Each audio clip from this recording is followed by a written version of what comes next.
Bom dia, boa tarde, boa noite. Estamos aqui em mais um episódio da AF em parceria e patrocínio da Escobar Engenharia. Hoje ao meu lado, o engenheiro Celso Escobar. Boa tarde, Celso. Boa tarde, Thaís. Boa tarde, o nosso convidado. Boa tarde a todos que nos ouvem. E hoje o nosso ilustre convidado é o Joaquim Silva Luna, o nosso candidato a prefeito da cidade de Foz do Iguaçu. Boa tarde. Boa tarde, Thaís. Boa tarde a todos. Boa tarde que acompanham o nosso podcast. Para mim é uma alegria muito grande estar participando dessa atividade, particularmente numa área que tem muita afinidade comigo, a área de arquitetura, de engenharia. Então, me sinto confortável e pela oportunidade de estar sendo dada. Estamos em condições de conversar um pouco. Bem-vindo aqui. Fico feliz de saber que é da nossa área, né? Tudo a ver com engenharia, arquitetura, muitos planos aí para a cidade. Mas vamos começar do início. Vamos ver como é que o senhor chegou em Foz do Iguaçu, como que foi o início da sua história. Pode começar da região, onde que o senhor nasceu, como é que o senhor veio parar aqui na nossa cidade? Foz do Iguaçu, né? Eu sou cristão, sou católico, acredito muito na mão de Deus guiando a nossa vida. Então, parto desse princípio daí. Explico por quê. Escrevi até um livro sobre isso. Esse livro chama-se Depois do Encontro, a Procura. Para mim, só procura Deus quem já o encontrou. Quem não encontrou, não procura, porque não tem necessidade dele. Nem sente falta disso. Mas eu sou natural de Pernambuco, na zona da mata, que Pernambuco é um estado comprido, assim, que não é linguiça, né? Então tem zona bem definida de mata, agreste e sertão.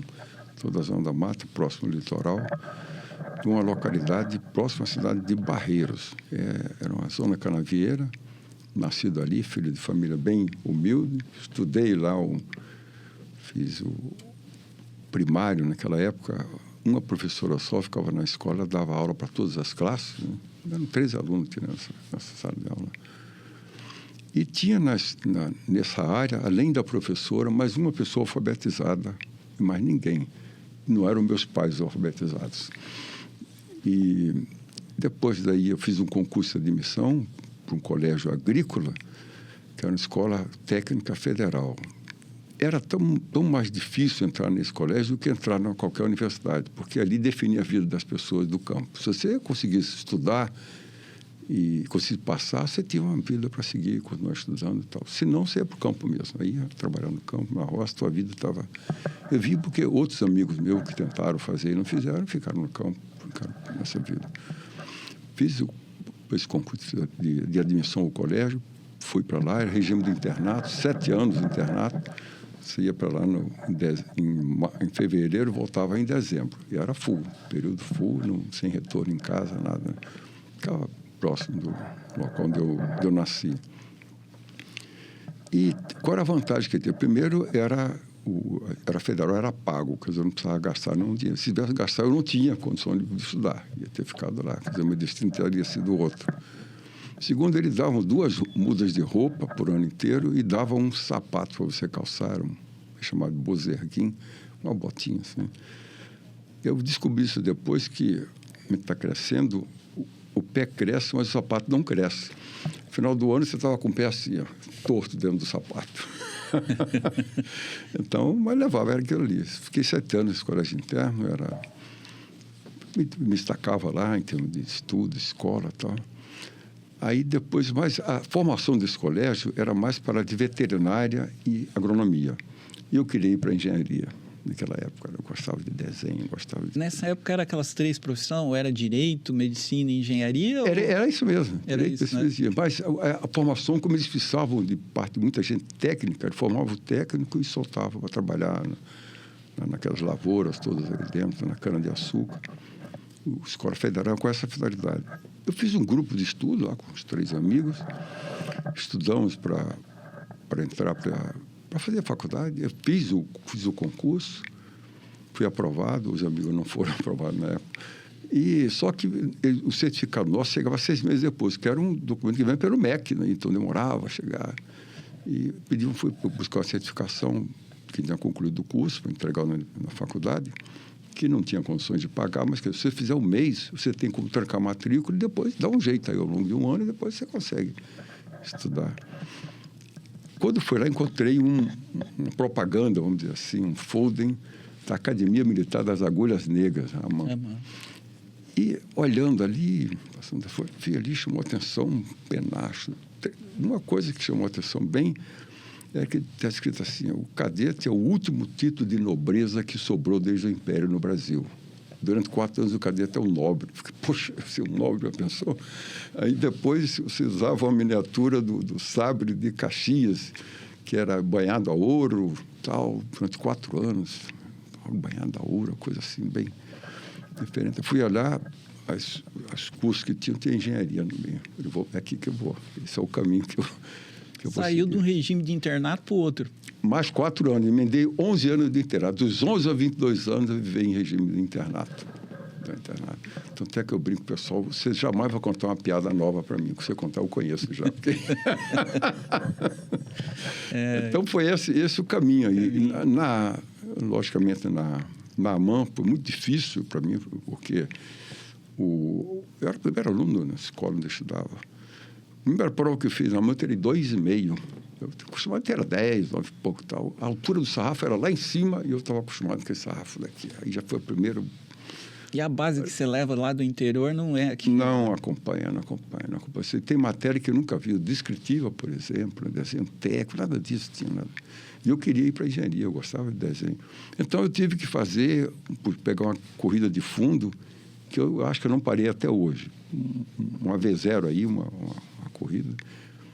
E até me superar. Me lembro da orientação de um professor. Ele disse: olha, você tem que estudar 2 horas a mais que todo mundo. Se amanhã tiver, eu quero mais matéria descritiva, que a gente não tinha nada noção. Você me colocar um ponto no espaço, assim, aquele negócio de giração, de diedro, nada disso, sabia? Só você vai ter que... Tendo prova de matemática, amanhã você vai ter que estudar descritiva. Tem prova que você vai ter que estudar descritiva. Não interessa. Vai ter que fazer. Eu fiz isso. Eu desci, fiz, aí consegui esperar. Só que a carreira militar ela é uma corrida de fundo, né? De fundo. Eu dou o número sempre que dá para bem dimensionar. Minha turma, começamos em 502 oficiais, saíram 4 generais, 4 estrelas. Eu sou um desses aí, dos 4 que saíram. A corrida, como é que bem é? difícil, afunila bastante. Funila, vai fazendo curso, ficando para trás de um, ficando passando na frente do outro, vai lá. Aquilo te permite, se você se habilitar em algum idioma, concorrer à missão no exterior ou não concorrer à missão no exterior. Tem um concurso para a Escola Comando Estado-Maior, que é o nosso doutorado, já deixa mais de 60% para trás, que primeiro não passa, você não passa. É difícil. E aí depois a carreira vai afunilando, missão cumprida. Fiquei muito tempo na Amazônia, por causa da nossa engenharia, fiquei por lá. A gente pode falar isso aí depois. Então, foi um pouco disso. E para acelerar o ritmo, a gente pode retornar alguma ideia depois, a minha vinda para Foz, porque quando fiquei... quem sai oficial general pode ficar até 12 anos no Exército, que ele fica 4 anos como general de brigada. Se eu for promovido, fica mais 4 anos como divisão. Se for promovido, mais 4 anos como general de Exército. Daí terminou o tempo, vai para a reserva. Um dia que eu fui para a reserva, fui convidado para ir para o Ministério da Defesa. Fiquei 5 anos no Ministério da Defesa. Um período como secretário-geral e depois como ministro da Defesa.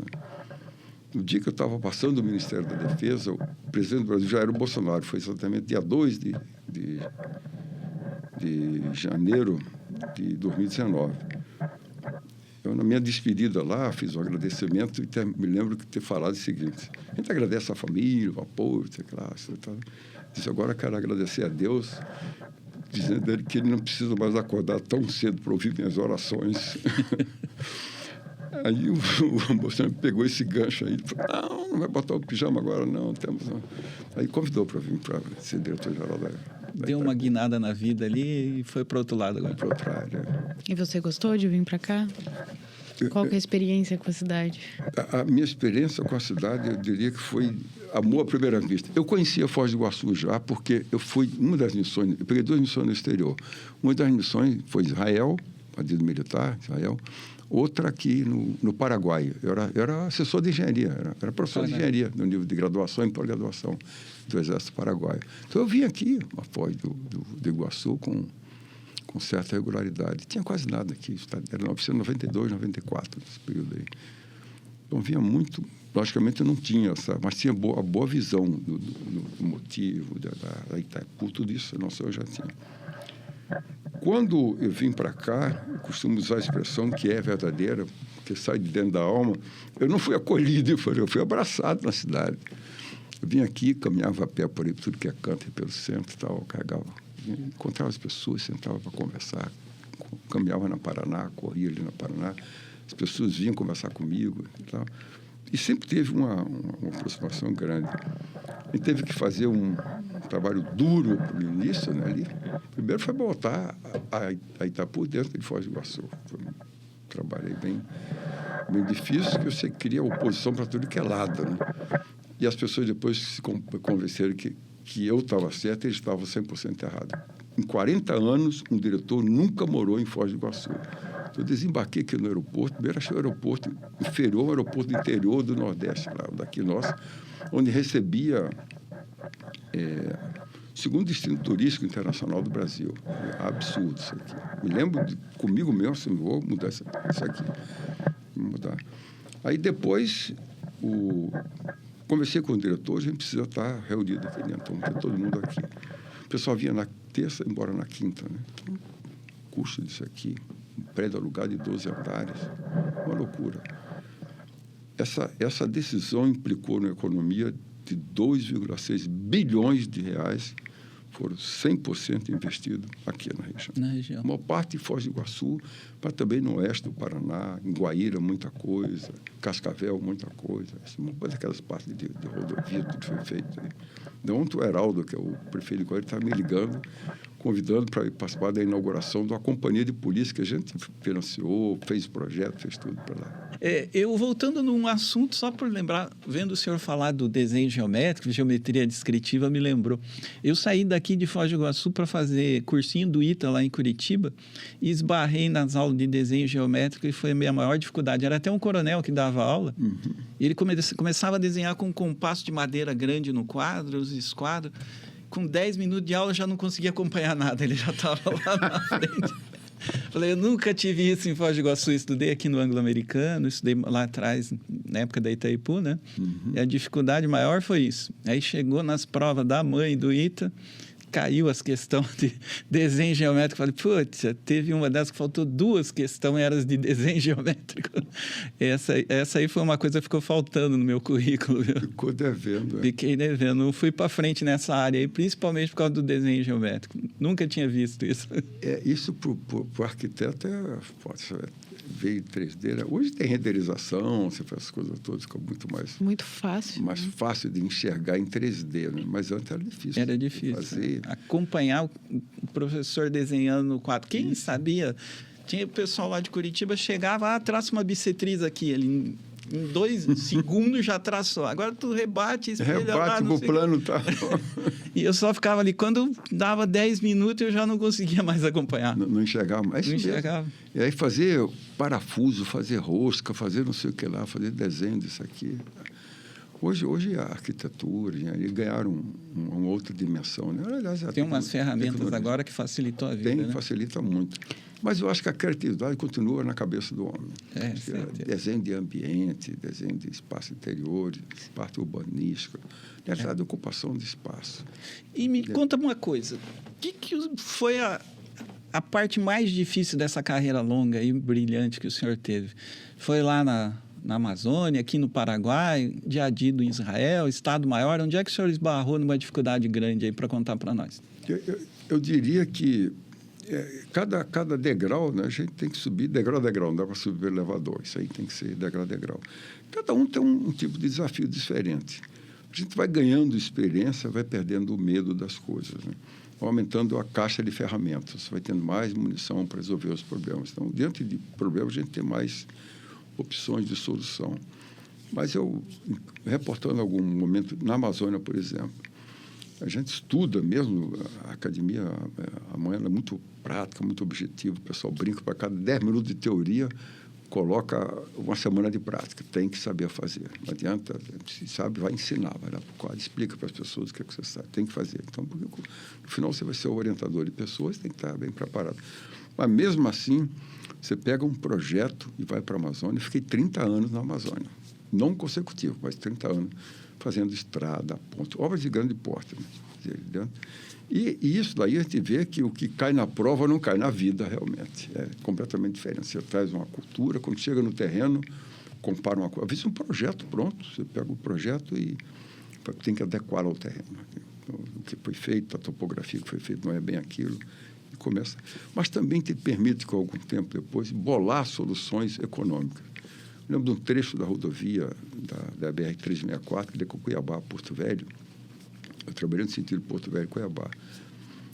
São 1.500 quilômetros, mais ou menos, de estrada. Dentro de Rondônia tem da ordem de 700 quilômetros, os outros estão na parte já do Mato Grosso.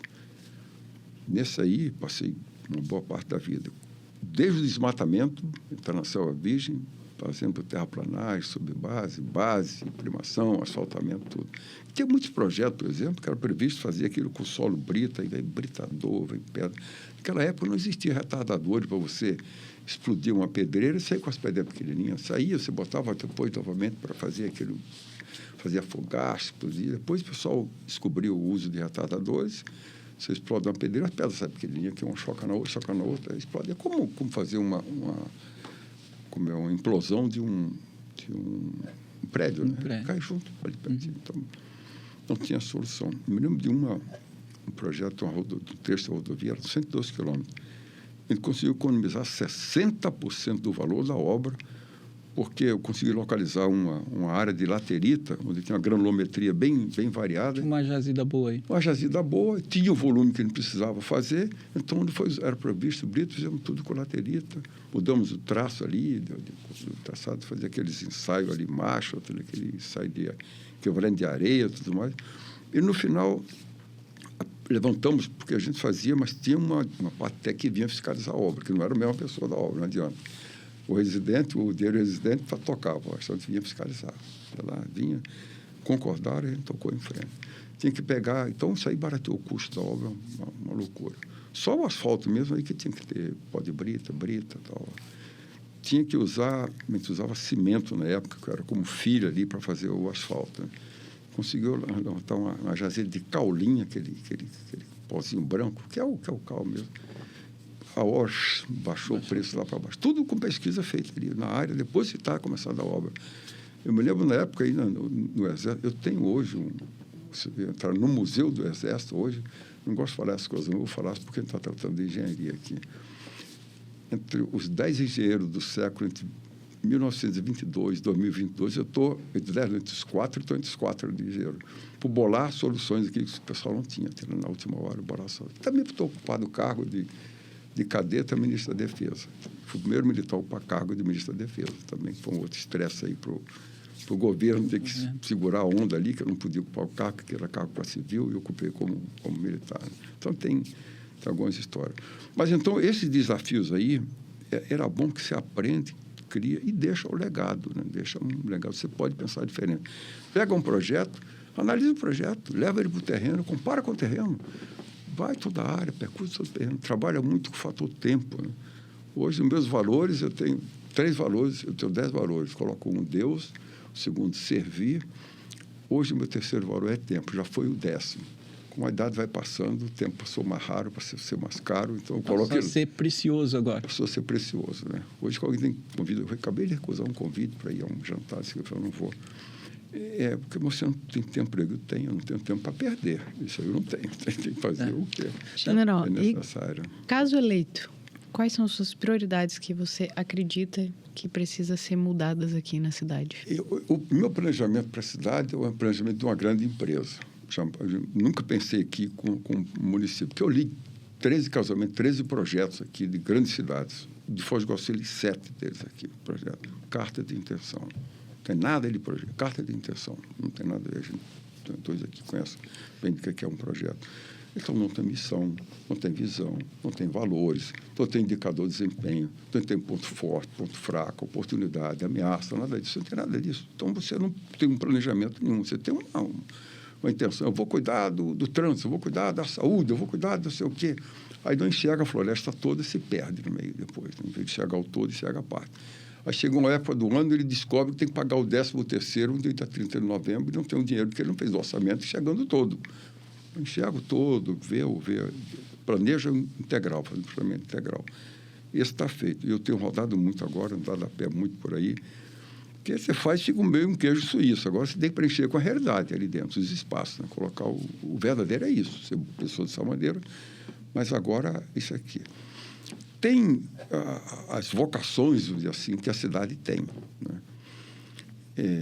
Eu diria que nós vamos começar agora, semana que vem, 110 anos de existência. O mundo mudou nos últimos 50 anos, mais do que em toda a história da humanidade. Muito mais. Foz do Iguaçu está 110 anos esperando que alguém explore seu potencial. Eu diria que tem, dos 100% que tem potencial, foi explorado aí 20%. O restante está toda à disposição para quem quiser explorar. Tudo.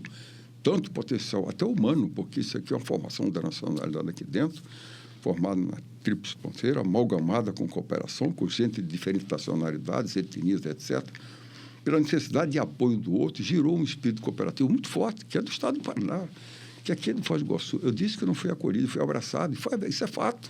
As pessoas acolhem, o vizinho pergunta, você precisa de alguma ajuda, precisa de alguma coisa. Gerou isso aqui, pois isso é um valor extraordinário dentro da cidade, que eu acho. Aqui não precisamos trazer ninguém de fora para fazer nada. Você tem gente preparada para fazer as coisas. Você vai trazer alguém, se for eleito, ninguém de fora, ninguém. O pessoal está todo mundo aqui. Tem a oportunidade feita pela natureza, está aí, as belezas naturais. A própria Itaipu, que alguém pensa que é uma hidrelétrica, não é. Itaipu é uma solução diplomática para resolver um problema de fronteira, né? Isso é um assunto que a gente pode conversar depois, mas não foi construído para ser uma hidrelétrica, foi para ser uma solução diplomática. A gente já tido um problema com o Paraguai no passado, século XVIII, e tinha tendo outro de problema de fronteira também, lá em Guaíra, na Sete Quedas, ali definir qual era a fronteira, se era quinta queda, era sexta queda, não sei o que lá. E aí, os governos militares, de um lado e do outro, Stroessner e o presidente Geisel, sentaram, vamos conversar. Aí veio a solução, pensou, vamos fazer uma solução diplomática aí para acomodar tudo, né? É a única fronteira que não é uma linha. Então, temos uma fronteira com 10 países. Com o Paraguai não é uma linha, é uma faixa de fronteira. Uma faixa de fronteira. Tem local comum de 2 países que tem 18 quilômetros. Se você está no Paraguai, está no Brasil. É comum. Tem uma área lá no Guaíra, em solo, que é dividido no meio ali. Uma parte é Brasil, outra parte... E vive em comunhão. Então, esse conjunto de coisas deu um valor a Foz do Iguaçu extraordinário. Segundo, isso aqui não é fim de linha, isso aqui é início de linha, isso aqui é porta de entrada do Brasil, é porta de entrada do Mercosul. É a maior tríplice fronteira da América Latina inteira. Não tem outra tríplice fronteira igual. Essa aqui é a maior. Aqui circula 1 milhão de habitantes aqui dentro. Estou mostrando só as oportunidades que a gente tem que não são aproveitadas. Tem colocando o aeroporto, que isso aí foi da minha época, que a gente montou aí, transformou o aeroporto internacional. Junto aos outros dois países, nós temos 3 aeroportos internacionais com a distância de 30 quilômetros aí. Nova York não tem isso. E está integrado agora com a segunda ponte, as coisas... A segunda ponte, que também que era um sonho de 40 anos, hoje tem gente, até eu já vi em mídia por aí, a gente dizendo, não, mas aquele projeto, nada, o projeto está aí parado. Posso contar o minuto a minuto dessa construção da ponte, como é que foi. Eu tinha sido já designado para cá, estava esperando... Porque isso aí passa pelo conselho, passa por um monte de coisa, né? Tua biografia, tua história, se você tem habilidade para ocupar cargo. Hoje o pessoal faz vista grossa para isso, mas ela fazia a questão de... Você tem competência para ocupar esse cargo, você tem isso aqui. Você precisa ter uma habilidade diplomática para poder ser um diretor de você trabalhar com outro país. Eu tinha 2 missões de viver dentro de embaixada, aqui no Paraguai e em Israel, 2 anos em Israel. Então, sobra de experiência, vamos dizer, nessa área aí, em locais sensíveis, vamos dizer assim, né? E alguém que passou pela floresta amazônica fazendo estrada, aqui é mais fácil. Eu já tive por lá e eu sei que aquilo lá não é brincadeira. Os meus filhos são todos daquela região, mesmo? Em território naquela época. Então, você vê, né? Então, a história da ponte que a gente estava comentando, numa reunião, faltavam umas 2 semanas para vir para cá, estava o presidente Marito e o presidente Bolsonaro numa mesa, comprido, estava num canto. O presidente Marito, que conhecia mais os detalhes aqui, o Bolsonaro não conhecia bem, aí ele disse, bem, não dá para começar a ponte esse ano, A gente se compromete para o ano que vem começar, porque esse ano o orçamento da Itaipu já foi distribuído. É distribuído em outubro. Realmente é assim. O Conselho distribuiu em outubro, o orçamento para o ano seguinte já definido. Aí virou para mim e perguntou, e aí, Geraldo, como é que fica? Eu falei, para mim, começa no dia seguinte que eu assumi. E começa a ponte. Aí houve aquele risozinho ali, como se estivesse brincando. Não era verdade, não era brincadeira, não. Eu comigo pensando, isso aqui é a minha praia. Você mais de 30 anos fazendo isso daí. Isso é a minha praia. Pode ficar tranquilo que isso aí a gente faz. E aí, quando nós chegamos aqui, foi o primeiro diretor a morar em Foz do Iguaçu, em 40 anos. E vem todo mundo para cá, trazer todo mundo. Diretor. Logicamente, aí justiça, processo, ação. Quando a gente ganhou na segunda instância, na hora que saiu o resultado, 2 horas da tarde, extingue o escritório lá de Curitiba. 12 andares, no Batel, um rio de dinheiro, o pessoal saia na terça, voltava na quinta e recebia recursos. A gente economizou 12,6 bilhões de reais, investiu todo por aqui com essa... Uma das decisões foi essa daí, né? Mas o que aconteceu com isso aqui? Mandei reunir todo o recurso que estava distribuído. Teve diretoria que perdeu 75% do seu orçamento. Perdeu o orçamento. Me lembro do diretor chegar para mim. Isso é uma desmoralização. Desmoralização de quê? Não, tirar, não. Desmoralização para você, que foi um programa péssimo. Não tem zero nenhum por recurso público. Esse recurso é teu, pô. Pagando festa, estava acontecendo em Portugal, pagando isso. Peraí, meu amigo. Lembro muito dos patrocínios da Itaipu. Famoso patrocínio, então, que a gente sabia aqui dentro. A gente fazia o quê? Qual é a missão da Itaipu? Essa aqui. O que não for aderente à missão, a gente não faz. Uma outra coisa, que a gente colocou muito recurso na Covid aqui, com 80 milhões, né? Mas aí a empresa qualquer empresa tem responsabilidade social, colocou onde ela está instalada. Qualquer empresa. Pode ser uma carroça de cachorro-quente, ela tem. Porque ela está usando energia, está usando asfalto, está usando segurança, está usando... Ela tem responsabilidade com aquele ambiente que ela está. E deve contribuir. Tanto é que no período da Covid, nós colocamos como prioridade 1 do recurso atender a necessidade. E lembrar que o prefeito era PCdoB na época, que é o mesmo, mas era PCdoB. Então, aí a gente não teve nenhum pedido que não fosse feito. Quem, na época, que pedia esse recurso era o Bobato, ele era o secretário de saúde, fazia os contatos conosco. A gente repassou tudo que foi necessário para isso aqui, além de tocar a ponte. Mas aí, com esse enxugamento de recursos, começamos a ponte. 470 milhões foi repassado, porque o recurso precisa ser repassado do ano. Chega no final do ano, a Itaipu tem uma norma. O que não for usado no ano, ele é repartido pelos dois. Quer dizer, o lado que não usar, perde para o outro. Então, tinha que dividir. Tinha que fazer o uso. E já definiu o que estava feito. Né? O que a gente conseguiu economizar, tinha que investir. E eu fiz um contato, um alinhamento muito bom na época com o governo do Estado, o Ratinho, tenho até hoje, e com o Sandalex, que era o secretário de obras dele, a gente trocava figurinha, falou, Sandalex, dá para fazer tal coisa, dá para fazer isso aqui, vamos tocar o aeroporto.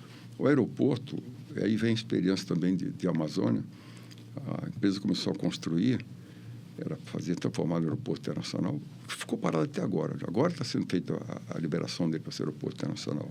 Era ampliar 600 metros, fazer uma faixa ali para pouso estacionamento de 4 aeronaves de grande porte que viesse, né? Ter um espaço de abastecimento para isso aqui, o tipo de iluminação diferente, finger para ingresso e mais um piso em cima. Foi feito. Foi inaugurado antes da minha saída daqui. E na época, a Covid, que foi um mal para todo mundo, foi um bem para o aeroporto.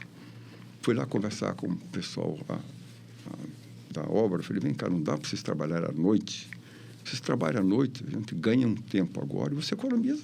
Você economiza em tempo, economiza em custo de empregado mobilizado aqui dentro. Já topou na hora. Eu tenho muita experiência aqui que a gente contava tempo na Amazônia, porque por causa do período de chuva, né? Você tem que trabalhar no período ali que era possível trabalhar. Também. Aí ele topou, em termos de tempo, ele terminou a obra com 2 meses de antecedência. Me lembro de ter ido à noite aí, 10 horas da noite, ver, que chegava a 132 equipamentos trabalhando, entre caminhão basculante, máquina, etc. Terminou antes a obra, né? Ficou pronta. Então foi aí entrou na duplicação da rodovia ali, das Cataratas, que empacou em termos de... Empacou não, foi feito o lançamento da obra, tudo, mas o projeto em si, como aquele pedaço é uma estrada federal, aqueles retornos pequenos não pode ser feito. Então, aí teve que mudar a norma, não sei o quê, acabou atrasando muito isso aqui. A perimetral para ter se terminado junto com a ponte. Meio os atrasos na burocracia aí, né? Burocracia e outros tipos de interesse aí pelo meio. 13 quilômetros foi transformado em 17 quilômetros perimetral, né? Eu lembro, eu trabalho muito nos projetos de estrutura do Costa Cavalcante, junto com o arquiteto Teodoro. E fizemos muita coisa ali no período da pandemia e tudo. Aí, esses dias eu estava comentando com ele, a Thaís conhece, ele falou, 23 anos a gente está trabalhando em projeto do Costa Cavalcante, só ampliando. Na sua gestão, eu ouvi falar de uma verba significativa ali. Foi grande. Foi bem empregado. Tinha um diretor anterior, que era o Rogério Bom. Aí ele apresentou um projeto e o conselho anterior tinha negado o projeto. Falou que não aceitou, explicou que não era, porque ele era a fundação, ele tinha que aos poucos se liberando, sei lá. Então o conselho disse não. Eu pedi para ver, deixa eu ver o projeto. Ele apresentou. Então não tinha falha nenhuma e era necessário. Tinha um hemonúcleo para fazer, tinha um monte de coisa. Falei, traz que eu vou defender no conselho. Porque o diretor é também um conselheiro, né? Falei, deixa que eu defendo no conselho. Pode apresentar lá que eu vou defender. Mostrei 100% de concordância, colocamos lá. Na época era 60 e poucos milhões de reais. Foi colocado e foi feita a ampliação que era necessária, né? E daí nós trocamos. Até teria o Rogério Bom de lá, ele veio para a parte de planejamento estratégico dentro da Itaipu. Nós colocamos um médico lá como sendo o diretor, né? E seguiu em frente. Ajudou muito na Covid, colocando 40 leitos à disposição para cuidar de Covid, né? Então, a experiência, a pergunta feita, foi rica em termos de poder colocar, eu diria, experiência à disposição da Itaipu e aprender muito também com a vivência aqui, né? Com a região, com tudo isso. Eu não me lembro de uma solicitação que foi feita, que estava dentro das conformidades, que não tivesse sido atendida. Não dá agora, próximo mês a gente revê nosso orçamento, e o orçamento estava sempre fazendo encolhimento, se chamava de ser uma gestão de austeridade, fazer com austeridade, mas não era de cortar, não demitimos uma pessoa aqui. Aliás, um detalhe de Itaipu que vale a pena destacar, o pessoal que veio de Curitiba para cá, 246 pessoas que estavam lá na empresa. 4 não vieram, 2 já veio. Desse pessoal que veio para cá, tem gente que o marido trabalhava, ou era a mulher que trabalhava, o filho trabalhava. 80% permanece morando em Foz do Iguaçu, se aposentou e ficou. Gente que me encontra na rua diz, poxa, eu não sabia como era tão bom morar em Foz do Iguaçu. Mas eu descobri no primeiro dia. Que bom. Eu tenho residência permanente aqui desde 2019, hein? Residência permanente. General, e caso eleito, tem obra para vir? Tem obra para vir, mas aí você perguntou, eu acabei não respondendo a pergunta, qual é a sua prioridade aqui, né? Eu digo, a prioridade é dizer que Foz do Iguaçu fica aqui. Que se alguém vier pela 277, ele entra no Paraguai, não sabe passou por Foz do Iguaçu. Não tem nenhuma identificação que diga isso. Se descer no aeroporto, a pessoa desceu numa loja de pneu, vai contar propaganda da Pneumar, não sei mais o quê. Não sabe, não tem identificação nenhuma. Não temos nada, não temos portal de entrada. E nós temos entrada pela Argentina, pelo 277, pelo aeroporto, pela segunda ponte. Então, tem que ter uma identificação para saber. Qualquer cidade tem isso. Nós não temos uma cidade turística. Não tem placa nenhuma em canto da cidade. Olha, por aqui não tem placa em canto nenhum, identificação de nada. Nós temos 600 quilômetros de asfalto dentro de Foz do Iguaçu. Tem 2 usinas de asfalto. É brincadeira. Você não consegue fazer nem a JK ali, você consegue asfaltar com isso aqui. Aí começa a improvisar. Asfalto é lançado frio, quando a hora que compacta, quebra, e aí vai. Coisa que engenheiros aí conhecem bem essa. Então, tem uma série de prioridades. Mas eu diria que o que é que precisa com urgência de obra de arte? Primeiro, ter uma prefeitura. A prefeitura é um monte de coisa espalhada aqui, né? Tem que ter um local, uma prefeitura no local. E não dá para pensar pequeno para Foz do Iguaçu, sinceramente. Porta de entrada do Brasil, com 2 países do lado aqui, não dá para ser uma coisa. Tem que ser uma coisa... Me apresentaram um projeto desse aqui, até bacana. Mas eu olhei o projeto e falei, tem que ser padrão Dubai, pô. Não dá para ser esse padrão. Gasta mais aí, sei lá, 10 milhões e faz uma coisa que você tem orgulho daqui a 100 anos. Isso aqui do projeto, essa ponte Daqui a 100 anos, quem vai passar essa é uma ponte padrão que a gente precisava ter entre 2 países. Não é uma coisa improvisada, não é nada disso. Não, mas podia ter pista de pé assim, mas o tamanho da pista é aquela ali, a finalidade era outra. Pode fazer outra terceira ponte aí, com ferrovia, são coisas para o futuro. Uma coisa que acabou gerando a necessidade, que vai obrigar o Estado a colocar recursos aqui dentro, é a definição, que eram 7 locais diferentes, onde vai ser o Porto Seco. A definição já está iniciada, o projeto já foi iniciado. Porto Seco, andando no sentido daqui, Foz do Iguaçu, Cascavel, fica do lado direito aqui. E toda a logística está do lado esquerdo, do outro lado. Esse pessoal tem que passar de um lado para o outro. Então, tudo esse problema que a gente tem hoje para dar separação da 277, que você não tem local nenhum para passar, vai ter que ter uma solução imediata. Então, no projeto, vai ter que constar dessas passagens, no mínimo umas 6 passagens aqui, de um lado para o outro, unindo a cidade. Do Jupira, passando aqui pegar aqui no Charrua, que é uma parte, a minha previsão ali, que seria que fosse uma coisa elevada, é levar a BR, deixando a federal mesmo, levar só aí por baixo, você passa por baixo. O Porto Seco está mais para Três Lagoas ali, né? Está mais para Três Lagoas, ficava ali dentro. E depois, a iluminação, a gente já fez um projeto, iluminar tudo isso aqui, já foi feito isso aí, já consta do projeto.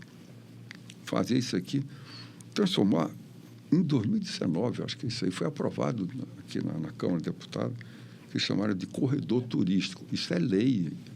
Ninguém fez absolutamente nada. Depois que aprovou a lei, guardou dentro da gaveta para lá. Não tem cobrança também? Não define como deve ser vamos dizer, o que chama de ex-turístico aqui. E prevê tudo que a gente imagina ter. Era só colocar isso para valer. A gente fez aquela vila A inteligente ali, colocando lá. A gente separar ali e ver a estrutura montada, o portuário, dizendo o que é que estava previsto ser colocado ali dentro. Não tem nada. Até conexão com Wi-Fi estava previsto ser colocado ali. Não foi feito. Eu saí naquela época, exatamente estava iniciando a vila A.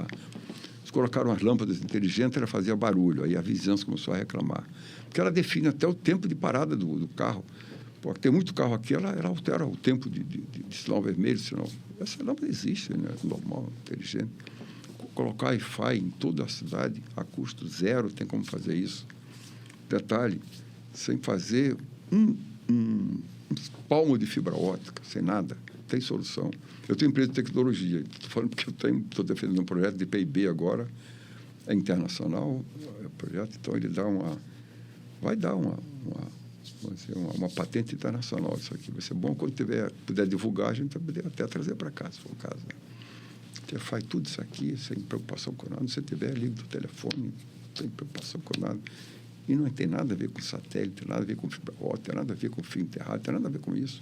Tecnologia mais avançada. Transformar o centro da cidade, eu diria o seguinte, vou colocar uma linguagem bem popular para a gente colocar. Primeiro, identificar que a cidade é aqui.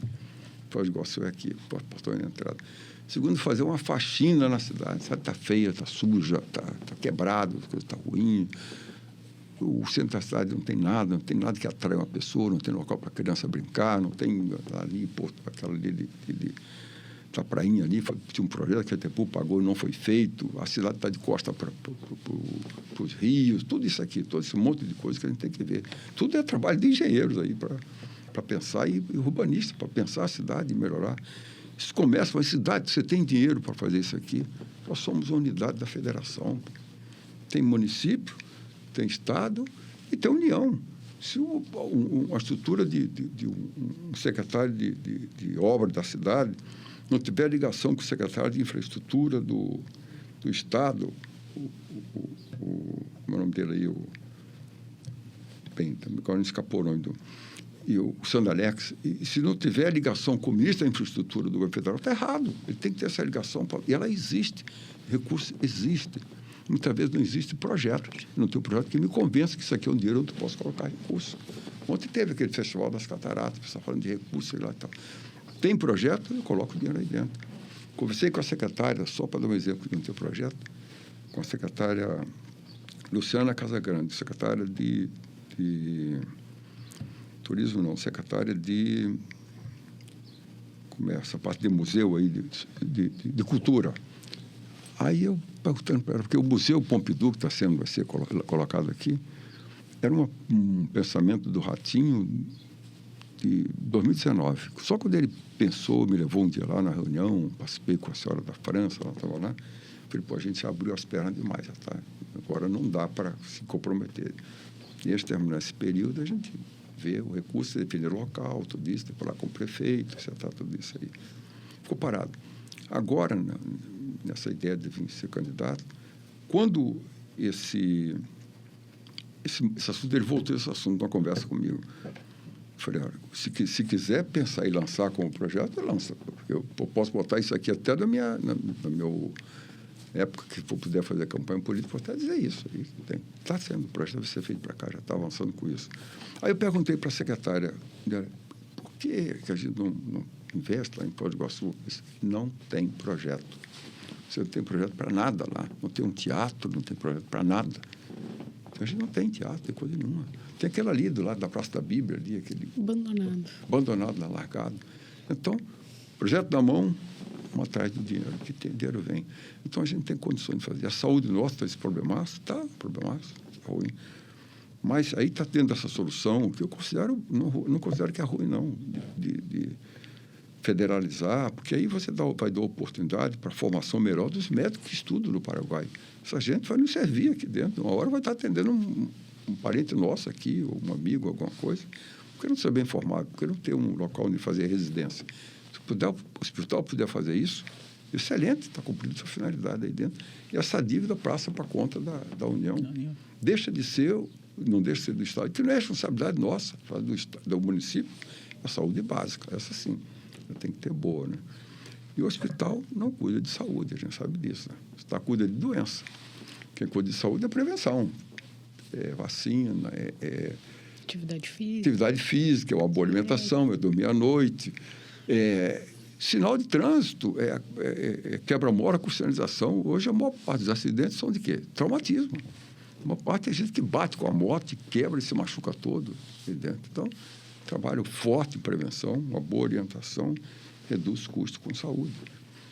Eu estive no hospital há pouco tempo, aí fiquei um dia inteiro lá, por dentro, rodando, vendo coisa. Até o diretor me deu um relatório de problemas que eles tinham. É gente entusiasmada, é bom dizer aqui, o nosso pessoal de saúde não é gente que está lá, não, gente entusiasmada, gente preparada, tudo. Mas não tem apoio em tudo, sem exceção, gestão ruim. Pode até ir para do ruim indo para a peça. Tudo que tem, descontrole de tudo, gestão ruim. Vou dar um exemplo dentro do hospital. Não é culpa do sistema, não é culpa do diretor, não é isso, não é culpa do sistema, como está feito. Passei uns 3 corredores cheios até o teto, assim, de caixa de medicamento. Meu Deus do céu, isso aqui toca medicamento? Em 1980, os japoneses descobriram aquele just in time, estoque zero, né? Você está com tempo. Você tem que fazer, o médico tem que dar uma receita, às vezes você vai no hospital, numa farmácia do lado e pega o medicamento que você precisar. Uma licitação pública, um registro de preço, cadastra as farmácias, deixa lá, tem que ter estoque nada, porque aí não tem um medicamento vencido, hoje o risco que tem você pegar um medicamento vencido, ou então jogar rios e rios do fora. Na Covid foi o caso aí. Tonelada de medicamento jogado no lixo, porque isso aí tem que estar na farmácia, não na... Você faz o contrato, bem, um medicamento que é raro, 48 horas para me entregar. O que não é raro, é normal, você tem que entregar na hora ali, entrega e recebe. Então, tem esse tipo de gestão que não é boa. Isso acontece em tudo. E tem UPAs, em quantidade, eu acho que até que tem. Nós temos distribuída geograficamente de uma maneira horrível. Tem bairro que não tem nada. Vai na Vila Seca, você tem uma ideia disso aí. O posto de saúde que tem lá não atende. No local tem 30 mil pessoas residindo, né? Não tem nem que seja uma loteria para você pagar uma conta, não tem ali dentro. Não tem uma agência de banco, não tem nada. E um bairro que tem um relativamente novo. Hoje nós temos 35 mil residências sem documentação zero, que é ocupação irregular. Autorizada para que ocupe. Foi autorizado, ocupe de qualquer maneira. Foi autorizado para a prefeitura. Não foi de agora, mas foi autorizado. E agora, se a pessoa quiser pegar R$10 emprestado do banco, ele não tem como ter uma garantia que ele tem, porque o bem não é dele. Não tem posse, não tem propriedade, não tem domínio, não tem nada. Investidor que quer investir em Foz do Iguaçu, perguntei de alguns grandes investidores, por que ele não investiu em Foz do Iguaçu? Resposta: não tem segurança jurídica, não tem segurança física, não tem incentivo da prefeitura para investir. Você vai saber o que você chama de segurança jurídica. Eu começo a minha obra, demarco tudo, vou lá, começo. Um ano depois, chega um fiscal lá, diz: olha, está embargada a tua obra. Se aqui tem uma nascente que está aqui, e está parada a obra. Ele fica 5 anos, desiste do dinheiro, vai para outro local e vai embora, não investe aqui dentro. Segurança física é roubo mesmo. Eu me lembro fazendo aquela pista ali, de andada ali em torno da Itaipu. Acabava de instalar toda a iluminação baixinha ali, com aquela esfiação, o pessoal lá e roubava tudo, tirava o cobre, levava, roubava. Porque não tem policiamento na quantidade necessária para uma cidade como Foz do Iguaçu. Quando eu falei, a gente segura 1 milhão de habitantes aqui dentro. Tem que ter policiamento para atender uma cidade desse porte, né? Então, são muitos problemas, mas analisados, separados, montado uma boa equipe. Aí tem uma boa equipe. Eu considero uma boa equipe alguém que tenha comprometimento com a cidade. Tem que ser prata da casa. Alguém que tenha sentimento de pertencimento, queira deixar alguma coisa para a cidade, para o filho, para ser orgulhado de ter feito alguma coisa. Porque o pessoal mete o pau no funcionário público aqui, eu vejo sempre aí, critica, mas você incentiva essa pessoa, você dá feedback para ela, você orienta, o professor recebe periodicamente uma instrução, uma atualização. Ele tem meios tecnológicos, ele tem meios de incentivar o aluno. A gente tem escola para atender todo mundo em tempo integral. Aí vai, eu não tenho. Então, tem coisa urgente para fazer. Tudo isso está num pacote de planejamento. Dá para resolver para onde? Não dá, porque a necessidade é muito maior que a disponibilidade orçamentária. Dá para trazer recursos de fora? Dá. Isso que eu digo, então... Tem que ter projeto. Tem que ter projeto e tem que ter essa capacidade de conhecer já. A minha vida eu passei em todas essas áreas aí dentro. Então, tem que conhecer os caminhos aí. Tem que conhecer os caminhos nacionais e de investidores. Tem muita gente que quer investir. Se ele conseguir ter oportunidade, ele quer investir aqui. E a cidade tem potencial, né? Tem potencial monstruoso. Você conversa meia hora com a pessoa, faz negócio de porta de entrada no Mercosul, fala, por amor de Deus. Há 500 anos o Brasil tem interesse o Brasil não, a América Latina inteira, de se ligar com o Pacífico, sem ser aquela passazinha horrível que está lá no Panamá. Quem conhece sabe como ali, que era horrível para passar, e sobe um e desce outro. A ligação com o Pacífico vai sair por aqui mesmo, Paranaguá ou Antofagasta, vai sair por aqui, está avançado, e vai sair. Então, nós vamos ter um estado que tem crescido aí, mais do que qualquer estado do Brasil, em tudo. Está no centro geográfico, é um hub logístico, né? Hoje, logística coloca mais recursos em Foz do Iguaçu do que turismo. Então, tem todas essas condições. Qualquer investidor que olhar para o Paraná, que olhar para Foz do Iguaçu, vai querer investir aqui dentro. Você já viu o potencial. Nessas andadas, eu vou contar um segredo aqui de política aqui, que eu vou aí, às vezes, andando aí pela uma área dessa, um bairro desse aqui. Eu procuro ver quem é um investidor que fez investimento aqui. Convida a pessoa, você não quer caminhar comigo aqui, não? Passa nós, isso aqui, não para olhar defeito, para mostrar potencial. Esse cidadão que investiu aqui, eu sou empresário, está investindo. Por que ele investiu aqui? Porque ele acredita no crescimento disso aqui, acredita que vai desenvolver. Aí verifica com o outro qual é a necessidade. Quando aparece um, outro esquece. Mas quando aparece uma mesma necessidade botada por 10, 15, 20 pessoas, isso é uma necessidade que a sociedade precisa atender com urgência. Então, a gente vai avançando um pouquinho disso. Mas aí precisa muito da nossa área aí, de um engenheiro urbanista muito bem para definir a nossa cidade, tamanho da cidade, crescimento onde ela pode crescer, o fato de ter essa quantidade enorme de rios aqui dentro, 43 rios dentro de Foz do Iguaçu nós temos aí. Então, um time competente, time técnico. Time técnico para fazer isso aqui. Eu perguntei uma vez para a senhora, que ela falou para mim, você não conhece Foz do Iguaçu? Eu falei, quantos anos a senhora está aqui? Eu falei, 40 anos, eu conheço mais que a senhora. Foi estava num condomínio desse conversando. Aí eu falei, pelo amor de Deus, não me entenda como indelicado, mas eu conheço mais que todo mundo que está aqui sentado. Aí eu fiz umas 5 perguntas para as pessoas, ninguém sabia nenhuma da resposta. Eu fica tranquilo, o prefeito também não sabe responder essa pergunta. Não sabe o tamanho do município de Foz do Iguaçu, não sabe o tamanho da parte urbana de Foz do Iguaçu, não tem ideia do tamanho que é isso aqui, né? De tamanho, né? Para onde a cidade pode crescer, nós temos um rio de um lado, um rio do outro, aeroporto do outro, está barrando o tamanho, a cidade não cresce, então não adianta planejar para aí, que aí não tem crescimento. Então, você bota o aeroporto dentro da cidade, como acontece em vários locais por aí. Então, um caminho só. Então, planeja a cidade para 50 anos, coloca isso aqui tudo aí dentro do teu pacote. Adensa, verticaliza, né? Dá soluções diferenciadas para isso aqui. Mas tem que ser pensado já. Aí precisa muito de planejamento e uma equipe boa aí. Uma equipe boa, comprometida e um projeto que coloque no ponto de não retorno, eu diria assim. Né? Porque senão você começa e o outro vem, não faço mais nada, para tudo, deixa para lá, vou fazer diferente. Tem que levar numa direção onde as pessoas estejam dispostas a ver que isso é um bom caminho. Por isso que tem que ter desprover de vaidade, ter muita humildade, ouvir todo mundo, porque às vezes isso aqui não é urgente, não é necessário agora, mas é urgente, então vou fazer aquele urgente. Tem coisa que você tem que para isso aqui. O caso da Covid, eu lembro que a gente para tudo de obra, vamos atender a Covid. O Covid é vida, agora não tem jeito. Ou faz agora ou não tem mais jeito. Né? A gente vai fazer. Eu lembro uma reunião com a diretoria, todo mundo concordou. Não está certo, vamos colocar o recurso todo. E foi bom que a Covid Engenharia não parou, né? Não parou. A gente continuou trabalhando. Trabalhando, e bem, e muito, né? Porque era até um local seguro.